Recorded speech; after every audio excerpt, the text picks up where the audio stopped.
Anemiya, yəni qan azlığı hər hansısa bir onkoloji xəstəliyin əlaməti ola bilər. Məsələn, insanda mədə və ya bağırsaqda yara, şiş, polip var və bunu hiss etmir, təbiidir. Yəni, insan özündə olan hər hansısa bir onkoloji və qeyri-onkoloji xəstəliyi hiss etməyə bilər. Lakin qeyri-onkoloji xəstəliklər müalicə ilə sağalsa da, onkoloji xəstəliklərin müalicəsi cərrahi və digər metodlardır.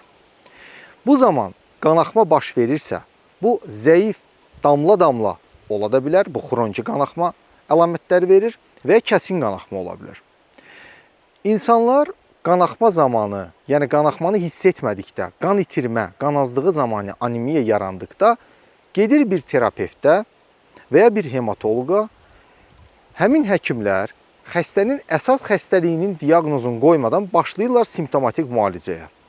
Buna qan preparatları, qan əvəzedicilər, qan köçürülür, dəmir preparatları, B12, foltursu və s. və axır. Nəticədə həmin insanın xəstəliyi gizlin başlayır inkişaf etməyə, şiş böyüyür, metastaz verir, amma xəstənin bundan yenə də xəbəri yoxdur. Dəyərli izləyicilər, mən üzümü tuturam insanlara, adi vətəndaşlara, həm də həkimlərə. Xəstədə anemiya, qan azlığı varsa, bayaq sadaladığım əlamətlərin, nəticələrin, ağırlaşmaların baş verməməsi üçün birinci xəstəni yoxlayın. Həzm sistemindən şübhələnirsinizsə onu yoxlayın. Birincisi, endoskopiya, kolonoskopiya, gastroskopiya, kolonoskopiya və döş qəfəsi qarın boşluğunun ümumi icmal kompüter tomografiyasını edin.